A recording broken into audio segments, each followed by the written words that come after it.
참 사람은 어쨌든 하나님을 멀리 떠나서 도망을 가려고 하지만은 그런 중에서도 이제 하나님이 선택해서 아들을 통해서 아들의 사역을 통해서 이제 그 죄 용서함과 또 구속을 주시고 부르시고 이렇게 하시면서 구원에 이르도록 하시는, 그래서 아들을 통한 하나님의 구원 계획, 이게 참 중요하죠. 그래서 아들 없이 구원받는 길은 없다. 아들 없이. 그래서 영지주의는 마찬가지. 마치 뭡니까? 영지주의 문제가 뭐냐면 그 이제 플라톤 철학이기 때문에 영이, 사람의 영이 육체가 이래 연합되어 있던 이 영이 분리돼 가지고 돌아가는 게, 자기 있던 놓은 것으로 원래 돌아가는 그게 구원이라. 그러면 뭐 아들을 통한 구원하는 필요 없어요. 그런 데는. 그래서 사실은 그 이단이 사실 무서운 어떤 이단이에요. 이단이고 한데, 하여튼 아들을 통해서 구원이 주어지는 것, 이것이 하나님의 구원 계획이다 하는 거, 참 진리라 할 수 있습니다. 오늘 사무엘하 보겠습니다. 사무엘하 12장 12장 1절부터 읽겠습니다. 여호와께서 나단을 다윗에게 보내시니 와서 저에게 이르되, 한 성에 두 사람이 있는데 하나는 부하고 하나는 가난하니 그 부한 자는 양과 소가 심이 많으나 가난한 자는 아무것도 없고 자기가 사서 기르는 작은 암양 새끼 하나뿐이라. 그 암양 새끼는 저와 저의 자식과 함께 있어 자라며 저의 먹는 것을 먹으며 저의 잔에서 마시며 저의 품에 누움으로 저에게는 딸처럼 되었거늘, 어떤 행인이 그 부자에게 오며 부자가 자기 양과 소를 아껴 자기에게 온 행인을 위하여 잡지 아니하고 가난한 사람의 양새끼를 빼앗아다가 자기에게 온 사람을 위하여 잡았나이다. 다윗이 그 사람을 크게 노하여 나단에게 이르되, 여호와의 사심을 가리켜 맹세하노니 이 일을 행한 사람은 마땅히 죽을 자라. 저희가 불쌍히 여기지 않고 이 일을 행하였으니 그 양새끼를 4배나 갚아주어야 하리라.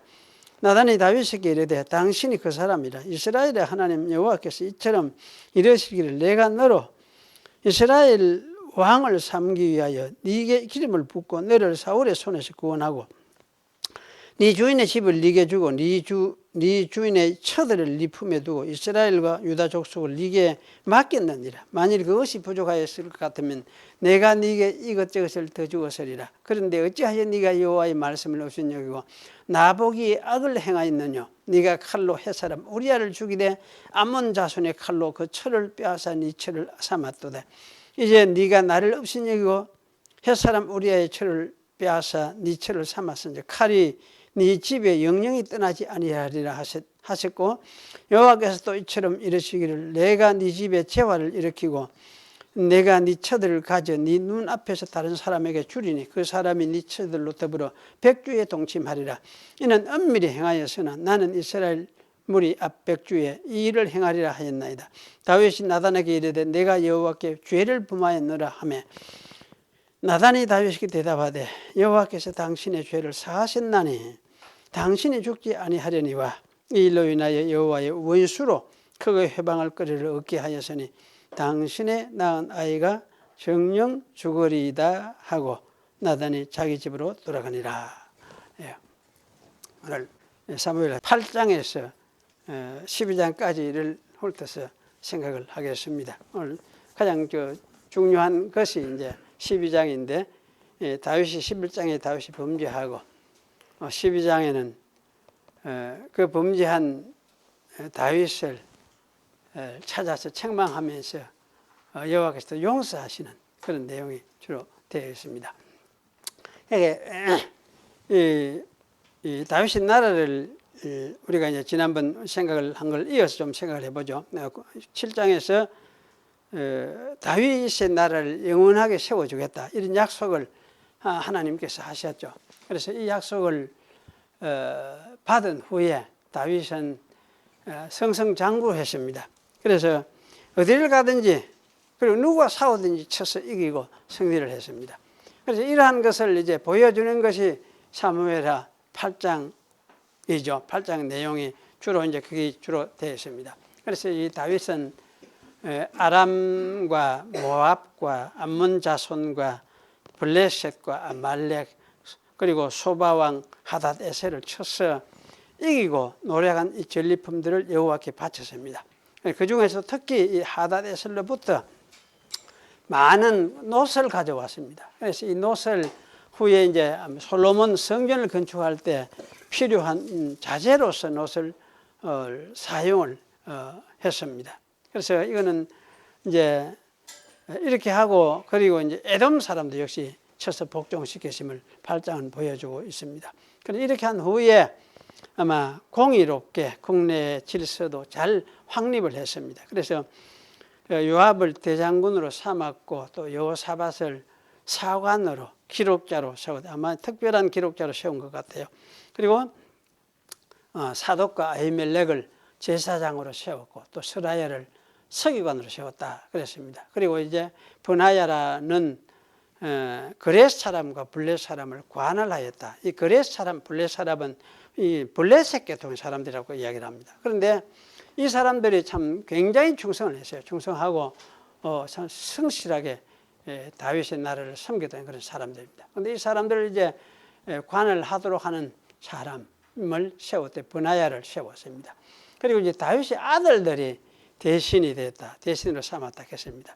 그래서 이 대신이란 말은 히브리 말에서는 이제 코하님 해가지고 있는 제사장이라고 번역되는 말이에요. 그런데 대신 이렇게 번역되는데 번역 성경에도 보면 제사장 번역한이라고 번역한 성경도 가끔 있고 대부분의 이제 많은 번역들을 보면 이거는 대신 그야말로 중요한 신하들 이렇게 이제 번역을 해놓은 것을 볼 수가 있습니다. 그래서 이것은 아마 다윗이 이제 상당히 나이가 들었죠. 아들들이 많이 나고 그들이 대신이 될 그런 상황이 되었으니까.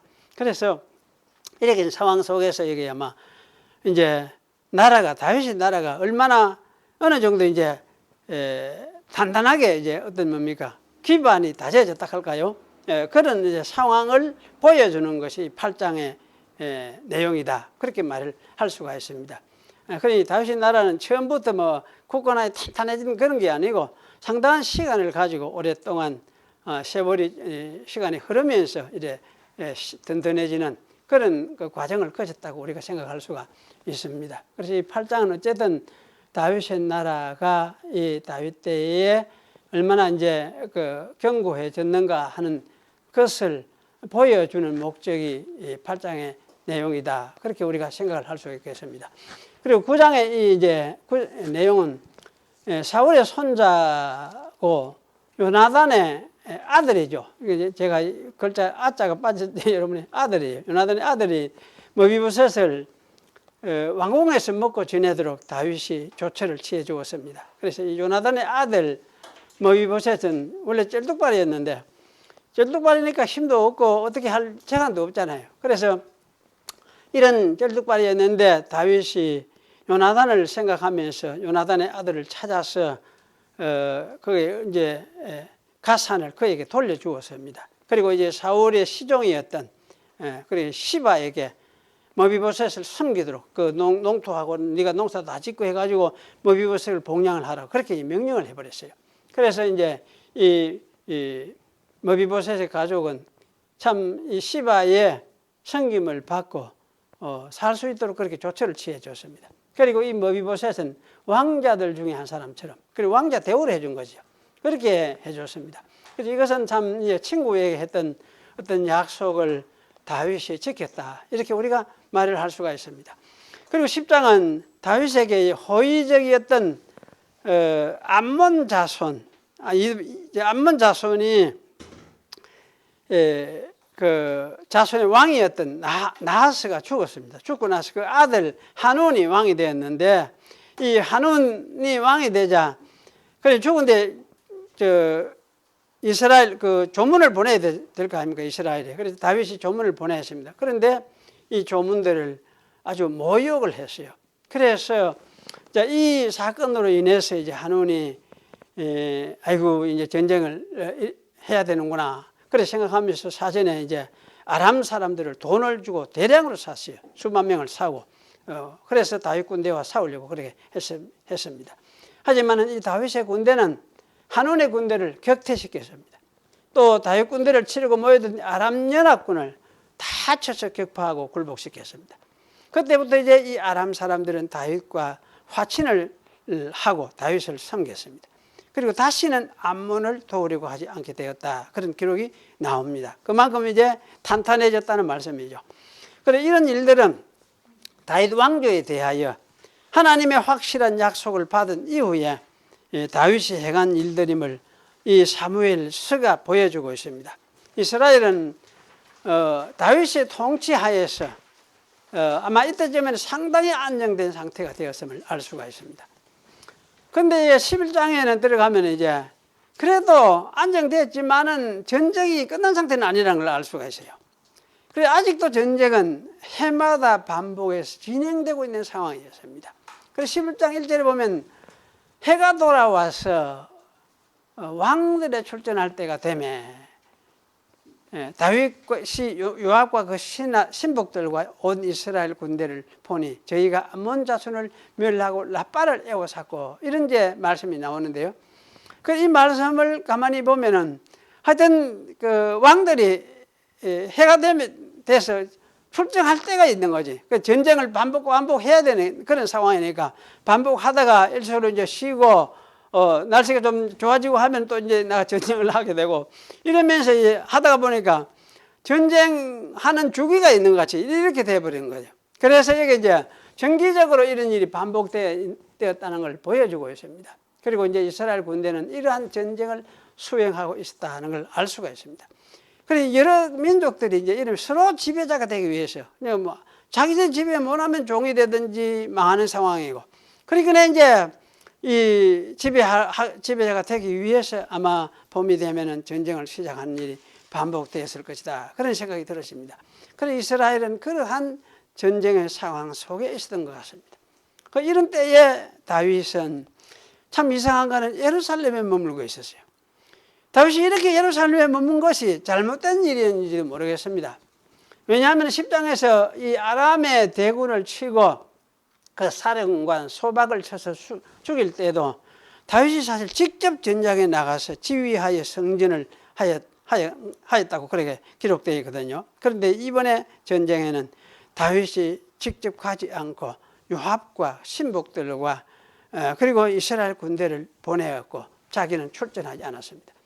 그리고 출전한 이스라엘 군대는 이제 암몬 사람 자손을 아주 대부분이 진멸한 것 같아요. 멸한 것 같아요. 그래서 이게 멸했다는 말이 이게 사실은 이제 히브리 말에서 닦아낸다는 뜻을 가지고 있어요. 수하트라는 동사를 사용했는데 그만큼 이제 철저하게 그러면 거의 멸망하다 시킬 만큼 이렇게 이제 철저하게 멸한 그런 것을 표현하고 주고 있는 것 같습니다. 그런 후에도 이스라엘은 그래도 이 라빠를 아직도 라빠성을 남겨주고 있는 그런 상황이었습니다. 그래서 이 성을 이제 에워싼 상태에 있었는데 이때 라빠는 아마 방어벽이 건설된 암몬의 아주 튼튼한 성이었던 것 같습니다. 그래서 이거는 이제 연대별로 보면 이 다윗 시대에 특별히 이 암몬은 이 성을 둘러 아주 강하게 쌓았던 것으로 이렇게 밝혀지고 있습니다. 그래서 그 성은 지금 아마 위도상 생각하면은 이제 사해 북쪽 조금 오른쪽 이쯤 이래 있어요. 예, 그래서 이래 있는데 사실 안 가보고 가니까 저도 그것만 봤으니까 지도만 봤으니까 하여튼 그렇게 멀지 않은 이래 오른편 요단강 오른편에 있어요. 있는데 그래 집에 있었던 것이 이게 다윗이 화근인지 어쨌든 굉장히 다윗이 해이해졌던 것 같아요. 그래서 보면은 이날은 다윗이 낮잠까지 잔 걸 알 수가 있습니다. 그래서 왜냐하면 11장 2절에 보니까 저녁 때에 침실에서 일어났다 이렇게 말을 하니까 그래 이거 낮에 자고 저녁 때라 돼가지고 이제 일어났구나 이걸 알 수가 있거든요. 그리고 이 다윗은 이제 이 일을 하면서 우리가 이제 바세바를 데리고 와서 동침을 하는 일을 하게 되었던 것이죠. 그래 바세바가 이 일에 대해서 참 어떻게 반응했는지 전혀 말하지를 않고 있습니다. 제가 성경을 읽을 때마다 이 바세바가 와 가만히 있었고 그러면 안 됩니다 하든지 뭐 무슨 그런 어떤 기라도 했을 텐데 전혀 바세바의 반응에 대해서 기회 없었고 그래서 참 이거는 어쨌든 바세바 반항하는 거 뭐 이런 윤리적으로 뭐 하고 뭐 이런 걸 다루려고 하는 의도가 전혀 아니구나 이런 생각을 저는 하게 됩니다. 그리고 여기서 이제 중요하게 다루는 것이 이 다윗의 행실이에요. 다윗은 이 여인을 알아보았습니다. 알아보니까 엘리암의 딸 햇사람 우리아의 아내라는 걸 알게 됐습니다. 그럼에도 불구하고 다윗이 바세바를 데리고 와서 그녀와 동침을 했습니다. 다윗은 이 여인이 자기의 충성스러운 부하 우리아의 아내라는 사실을 사실 알았는데도 그렇게 한 거죠. 이런 점을 본문이 굉장히 중요하게 다루고 있습니다. 그런데 이 다윗이 이 행위는 참으로 잔인한 짓이라고 말할 수가 있습니다. 목숨을 걸고 전장에서 싸우는 한 장군의 삶을 짓밟는 그런 잔인한 행위였다고 말을 할 수가 있죠. 다윗이 이런 자리에 이르기까지 한 것은 그가 일시적으로나마 하나님의 율법을 아마 잊었기 때문이라 그렇게 생각이 되어집니다. 왜냐하면 율법에는 여호와의 전쟁을 시행할 때는 군사들이 여인을 가까이 하지 못하도록 가르쳤거든요. 왜냐하면 이제 이 이스라엘의 진은 여호와께서 거하시는 거룩한 진이기 때문입니다. 그래서 다윗은 이러한 사실을 정말 잘 알고 있어요. 자기가 도망 다닐 때도 이러한 것을 경험한 일이 있습니다. 그러므로 다윗 자신이 비록 전장에 있지 않다고 할지라도 자신이 이스라엘의 왕이라는 점을 생각했더라면 자기 군대가 전쟁에 나가 있다는 것을 생각을 하면서 이 상황 거룩한 진을 자기가 왕으로서 이걸 참 고려를 잘 하고 조심했어야 되는 거죠. 그런데 다윗은 전혀 이런 생각을 하지 않았습니다. 이것은 분명하게 그렇습니다. 일시적이지만은 여호와를 망각한 그런 행실이라 그렇게 말을 할 수가 밖에 없습니다. 반면에 이러한 다윗보다는 사실은 다윗에 비하면은 이 햇사람 우리아는 그야말로 이거는 신앙인이었다고 말을 할 수가 있어요. 이 바세바의 임신을 숨기기 위해서 다윗이 바세바의 남편 우리아를 전장에서 불러 올려서 바세바에게 가서 자도록 시도를 했을 때에 우리아는 결단코 그렇게 하지 않았습니다. 그런데 우리아는 말을 했습니다. 언약궤가 하나님의 궤잖아요. 하나님이 지금 저기 있네, 전장터에 있는데, 그리고 이스라엘과 유다가 야영 중에 있고, 요압도 내 그 부하들이 밖에 다 있고 진을 치고 있는데, 내가 어찌 내 집으로 가서 먹고 마시고 내 처와 같이 자리까? 내가 이 일을 행하지 아니하기로 왕의 사심과 왕의 혼의 사심을 가리켜 맹세하였나이다. 이렇게 말을 했습니다. 하나님과 이스라엘 군대와 다윗에게 참으로 충성스러운 그런 사람이에요. 우리아는 이런 충성스러운 사람이 있는데 이 우리아의 충성스러움 때문에 우리아는 죽음을 당하게 됩니다. 다윗은 자기의 계략이 통하지 않음을 알고는 우리아를 전장에서 죽을 수밖에 없는 곳으로 보내어서 죽도록 하였습니다. 다윗은 충성스러운 우리아를 살해하였습니다. 만약 우리아가 다윗이 자기 아내를 범하였다는 것을 눈치를 챘더라면 그는 아마 자신이 죽어야 할 자라는 것도 알면서 죽음의 자리로 스스로 나아갔을지도 모르겠습니다.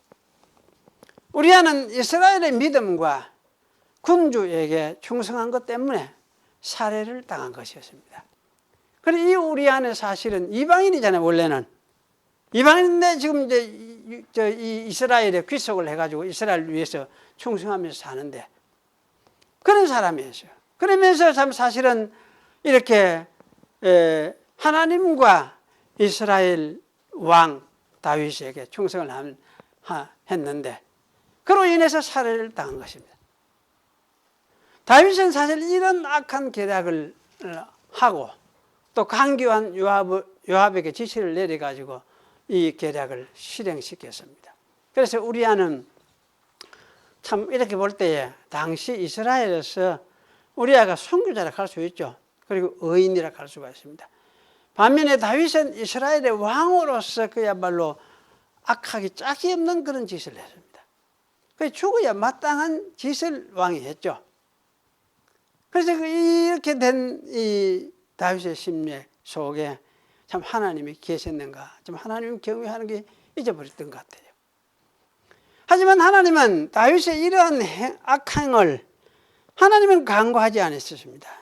하나님은 선지자 나단을 다윗에게 보내어서 다윗의 악행을 지적하고 책망하셨습니다. 수많은 양과 소를 가진 부자가 새끼 양 한 마리를 가진 가난한 자의 새끼 양을 빼앗아서 자기에게 온 손을 대접한 사람이 있습니다. 그렇게 이제 비유를 들어서 서두를 꺼냈습니다. 이 비유를 들은 다윗은 그는 마땅히 죽을 자다. 그가 물상히 여기지 않고 이런 일을 행하였으니 4배로 갚아 주어야 한다. 이런 또 대답을 했습니다.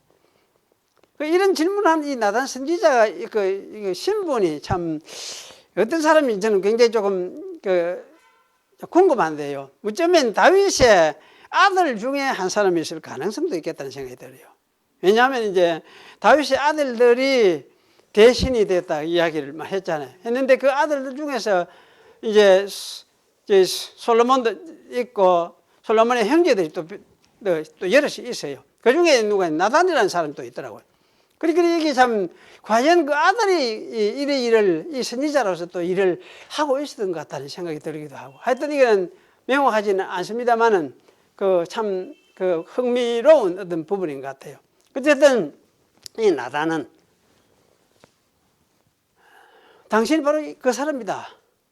자기 아버지라 치지만 당신의 아버지가 바로 그 사람이요. 이런 소리를 한 거지. 그리고 이 하나님의 말씀을 대언했습니다. 다윗이 수많은 아내를 가지고 신하 우리아의 하나뿐인 아내를 빼앗고 그 죄를 숨기기 위해서 암몬 자손의 칼에 붙여가지고 죽게 했음을 하나님께서는 지적하셨습니다. 그리고 하나님은 이 일을 자기를 없인 여긴 것이라고 지적하셨습니다. 이 말씀은 하나님의 계명을 다윗이 정면으로 거슬렸기 때문에 하신 말씀이라 생각됩니다. 하나님은 이미 모세를 통해서 간음하지 말라 이렇게 하시잖아요. 또 네 이웃의 집을 탐내지 말며 네 이웃의 아내나 여러 가지를 탐내지 말라 하는 말씀들이 있잖아요. 다윗은 사실 이러한 계명을 정명으로 아마 무시했던 것 같다. 그래서 이걸 무시하니까 이 일을 한 거죠. 그래서 하나님이 네가 나를 무시했다 이렇게 말씀하시는 것 같아요. 그리고 그때까지 다윗과 함께 계시면서 다윗을 보호하시고 위에서 사워주셨던 하나님의 임재를 또한 망각했던 것이 틀림없습니다. 이스라엘은 하나님의 거룩한 진이라고 할 수 있는데 그 사실을 다윗이 아예 무시하고 있었기 때문에 그러한 일을 행하였던 것이라 그렇게 말을 하는 것이 옳습니다. 이것은 하나님을 경멸하는 사건이었어요. 그야말로 경멸한다는 말은 가볍게 보는 거죠. 아무것도 아니다. 이렇게. 그러니까 지가 억지로 자기는 이제 교만해진 거지. 하나님은 또 이 다윗이 행한 일로 인하여 일어날 일들을 말씀하셨습니다. 첫째는 다윗의 집에 칼이 영영이 떠나지 않을 것이라고 하셨습니다. 그리고 두 번째는 여호와께서 다윗의 집에서 큰 재앙을 일으키겠다. 재화를 일으키겠다. 그렇게 말씀하셨어요. 그래서 이것은 다윗의 처첩들이 백주의 모욕을 당하는 것을 보게 될 것이다. 그런 말씀을 하셨어요. 하나님의 책망을 나단으로부터 이렇게 전해 들었을 때에 다윗은 내가 여호와를 대적하여 죄를 범하였습니다. 이런 고백을 했습니다. 아마 여기 이제 여호와께 범죄했다 이렇게 말을 할 수도 있지만은 내가 여호와를 대적해서 범죄했습니다. 이렇게 이제 말을 할 수도 있습니다. 어쨌든 이런 고백을 들었을 때 나단 선지자는 이미 여호와께서 당신을 용서하셨다는 걸 알고 있었습니다. 그 다윗을 용서하셨음을 알고 있었어요. 그래서 나단 선지자는 여호와께서도 당신의 죄를 사하셨습니다. 그래서 당신이 죽지 않을 것입니다. 이렇게 말을 했어요. 저는 이 말을 이거 보면서 야 이거 너무하다 싶은 생각이 들어요. 어째 이렇게 큰 죄를 이렇게 했는데 한마디로 내가 잘못입니다 이렇게 하니까 한마디로 당신이 용서해서 이렇게 말을 할 수 있을까? 너무나 이 선지자 다윗이 한 일에 비하면은 나단 선지자의 대답은 참 간단한 것다는 생각이 들어요. 하지만 나단 선지자가 사실 쉽게 이 말을 한 것은 하나님이 하시는 이 사죄의 비밀을 알고 있었기 때문이라는 생각이 들어요. 이미 나단 선지자는 그걸 알고 있었어요. 그러니까 하나님이 다윗을 용서했다는 걸 이미 알고 있었어요. 그러니까 이걸 이렇게 해보는 거지. 하나님도 당신을 용서했습니다. 이렇게 해보는 거예요. 그러면 이 나단 선지자가 알고 있었던 이 죄사함의 비밀, 하나님의 보여주시는 비밀이 무엇이냐? 그걸 우리가 또 생각을 해봐야 될 거 아닙니까? 계시 역사적인 관점에서 우리가 생각을 하면은 하나님의 비밀을 나단 선지자는 하나님으로부터 이미 배워서 알고 있었던 것 같습니다. 계시의 구약 이전의 역사를 알고 있어요. 역사를 통해서 하나님이 무엇을 가르쳤었고 보여주던 걸 알고 있었다는 말씀이죠. 그래서 나단 선지자가 알고 있었던 이 사죄의 비밀은 아마 다음과 같은 것이었습니다. 여기 이제 당신이 죄를 사했다, 하나님도 당신이 사했다 이렇게 말을 하거든요. 했는데 이 사했다는 말은 사는 것이 뭘까 싶은데 사실은 죄를 넘어갔다 이렇게 번역을 할 수 있어요. 그 히브리 말에서 이제 아바르라는 동사를 사용을 했어요. 샀는데 여기서는 이제 죄를 건너서 넘어가 버렸다. 그렇게 이제 번역을 할 수 있는 번역을 해놨습니다. 그런데 이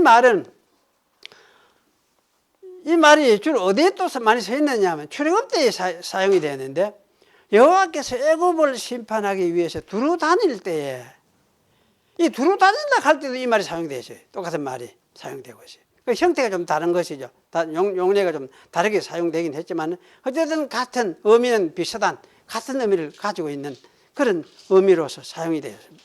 두루 다닌다. 그래서 하나님이 이제 이렇게 이리저리 두루 다닌 애굽을 지나다닌 거지. 왜? 애굽을 심판하기 위해서 다녔어요.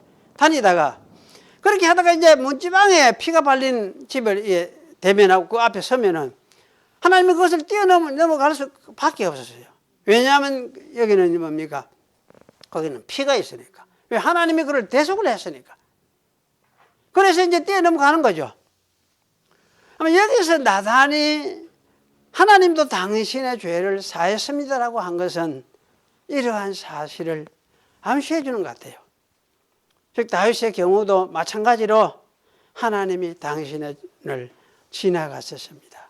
넘어갔었습니다. 이런 사실을 암시해 주는 것 같다. 그런 생각이 들었습니다. 그러니까 이것은 다른 말로 하면은 다윗의 죄도 덮어주는 피가 있었다는 뜻입니다. 그래서 다윗에게 사죄가 주어졌고 따라서 다윗이 죽지 않게 되었다는 뜻이기도 합니다. 그러면 대체 다윗을 덮은 이 피는 그럼 어디에서 왔을까? 누구의 피일까? 이런 생각할 수 있잖아요. 그래서 이거는 창세기 15장에서 우리가 찾아볼 수가 있습니다. 창세기 15장에 아브라함의 자손을 애굽에서 건져내실 것을 하나님이 서약하시죠. 서약하시는 그는 하나님의 모습에서 볼 수가 있습니다. 그때 하나님은 자신의 모습을 쪼개어서 죽은 짐승들의 비유를 하셨습니다. 쪼개진 짐승을 통해서 아브라함의 자손 이스라엘을 구원해 내기 위해서 자신의 생명을 내놓겠다는 그런 모습을 보여주고 서약을 하는 것이 바로 이것이 창세기 15장이었습니다. 하나님은 이 쪼개진 짐승들 사이를 지나면서 자신 스스로에게 서약을 하시던 것이죠. 아브라함은 그 서약을 받았습니다. 그리고 이 서약을 이루려고 하나님이 내려오신 사건, 거의 그렇게 400년 후에 내려오잖아요. 내려와서 애굽에서 건져내잖아요. 그래서 창세기 15장에는 그래 하겠다 이렇게 서약을 해놓고 그걸 실천시키는 것이 출애굽 사건이에요. 그래서 출애굽 때 하나님은 자기 생명을 내놓는다는 그런 뜻을 어린 양의 피로서 표현을 했습니다. 이것이 유월절 어린 양의 피입니다. 그리고 이 피로 이스라엘이 죄 용서함을 받는다는 것을 가르친 것이, 그것이 레위기의 제사법이었습니다. 제가 지난번에 이 내용을 좀 말씀드렸죠. 그래서 하나님이 내려오심의 표, 그럼 하나님이 자기 생명을 내어놓고라도 내가 이 약속을 이루어내겠다 하는 것을 보여준 것이, 이것이 피로서 표현되어 것인데, 유월절 어린 양의 피, 이것은 또 뭐냐, 레위기의 제사법으로서 이것이 이제 표현이 되어졌고 다양화되고 구체화되어졌습니다. 그래서 이렇게 해서 이스라엘은 하나님이 내려오심, 하나님의 생명을 버리심, 생명을 주심이라고 할 수 있겠죠. 이런 것으로 인해서 죄사함을 받는다. 이것이 아브라함에게 약속한 약속이고 출애굽 때부터 이것이 보여주었던 그 내용이에요. 뜻이에요. 그런데 이 출애굽을 완성시키려고 지금 한 사람이 누굽니까? 출애굽 단계에서 이제 광야로 돌아다니면 이때까지 살았는데, 하나님의 궤도 이때까지 돌아다니다가 왔는데, 이제 뭡니까? 좀 안정되어서 이 출애굽을 그야말로 마무리 지으려고 하는 사람, 그걸 마무리 짓기 위해서 하나님이 택한 사람이 누구냐? 다윗이에요. 그리고 다윗에게 또 그 나라, 다윗의 이름으로 영원한 나라를 약속을 해놨어요. 그러니까 어째 되겠습니까? 다윗이 어째 되겠습니까? 하나님이 어째 되겠습니까? 용서를 해야 되죠. 안 할 수가 없어요. 자기가 선택해서 자기가 했으니까. 그러면 내가 책임을 지고, 네 죄에 대해서 내가 책임을 지고, 이거 내 피로서 너를 덮는다. 이게 다윗에게도 해당된 거예요. 출애굽에 이스라엘에도 해당되었고 아브라함에게 약속을 이걸 했고, 그러니 다윗에게도 이것이 해당될 수밖에 없지. 그러니까 이 일을 하셨어요. 하나님이 자기 자신의 희생, 그것을 근거로 해서, 자기 자신의 피 흘리심, 그것을 근거로 해서 여기 다윗도 용서를 하셨다. 이렇게 저는 이해를 합니다. 그렇게 믿습니다. 예. 그래서 세상 딴 사람들은 이렇게 설명 안 하는 사람들이 아마 10중 8구겠죠. 저는 그렇게 이게 성경이다 생각이 들어요. 그리고 사실은 이걸 더 생각해 보면은, 다윗이 바세바를 범하는 그 시간에도 내려오신 하나님께서 전장에서 이스라엘과 함께 싸우고 계신 것이죠. 그런 상황이 되죠.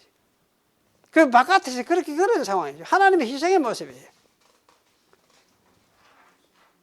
이런 맥락에서 생각해 보면 참 이 우리아라 같은 이 인물은 그야말로 의인의 죽음이지만은, 하나님의 이 참 희생하시는, 대속하시는 하나님의 그 희생의 모습을 우리아가 그야말로 이래 상징적으로 보여주는 그런 인물로서 사용을 하고 있구나, 이런 생각이 들어져요.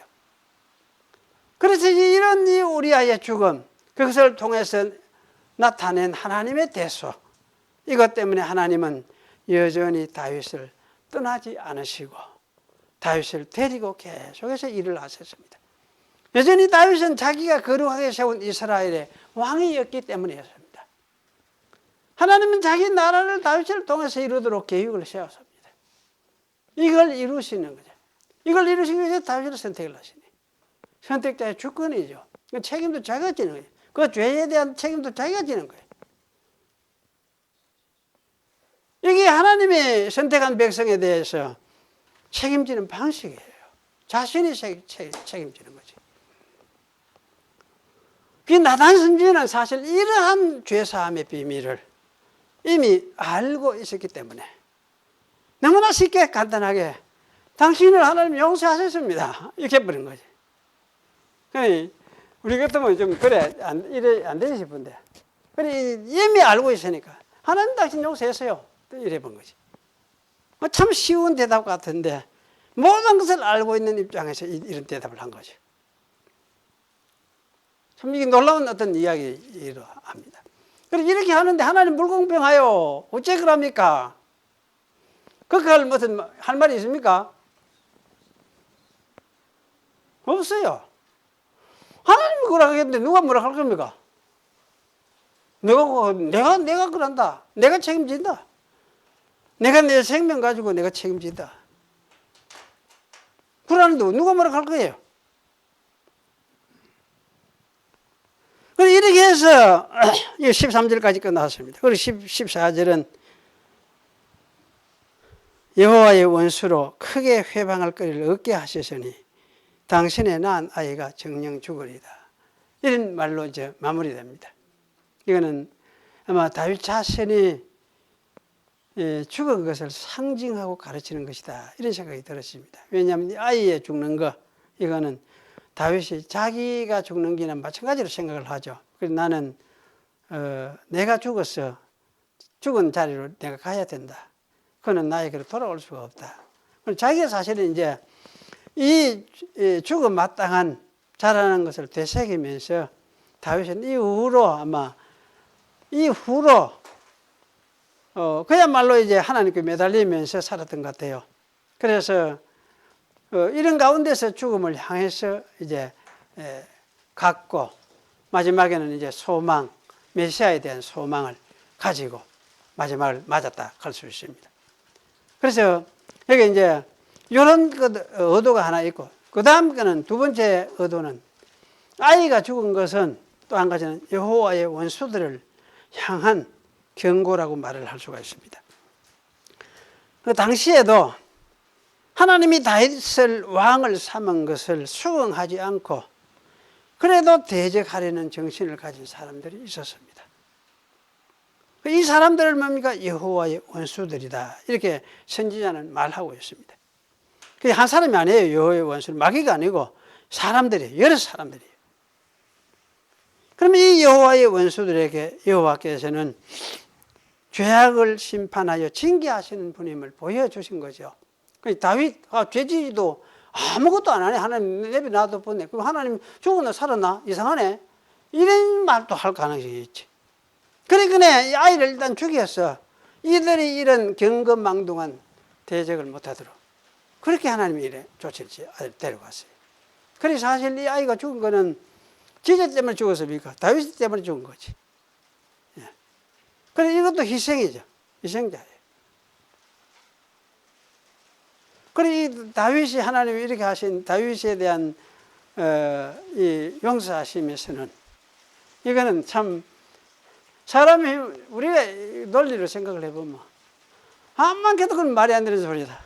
암만 캐도. 그런데 하나님은 그렇겠다. 그렇겠다. 그 우얇게 이제 이걸 받아들여야만이 우리 똑같잖아요. 우리도 그러니까 이걸 받아들이는 게 이유 어떤 뭐를 달 수 없어요. 달지 않고 이걸 받아들이는 거. 우리의 대속도 역시 마찬가지예요. 이걸 받아들이는 거. 이것이 우리 신앙이에요. 기본적으로. 기도하겠습니다. 하나님 아버지 감사합니다. 오늘 참으로 하나님 앞에서와 사람 앞에서 큰 죄를 지었던 다윗을 용서하셨던 하나님의 용서가 그 뿌리와 무엇을 근거하고 있는지를 우리가 생각을 했습니다. 결국은 계시 역사 속에서 이스라엘에 나타내시고 보여주셨던 하나님 자신의 희생하심과 자신의 생명을 버리실 것을 미리 보여주면서 그것을 근거로 해서 다윗을 용서하셨음을 우리가 오늘 함께 생각했습니다. 우리도 이 다윗과 같은 그런 입장에서 하나님의 용서를 받고 그래서 예수 그리스도의 용서를 함을 입고 예수님의 피를 덧입어서 우리가 죄사함을 입은 것을 깨닫습니다. 죄로 하여금 더욱더 이 사실 마음에 새기며 또 주님을 의지하고 거룩하게 살아가는 그런 저희들이 되도록 주께서 은총을 베풀어 주시옵소서. 예수님의 이름으로 기도하옵나이다. 아멘.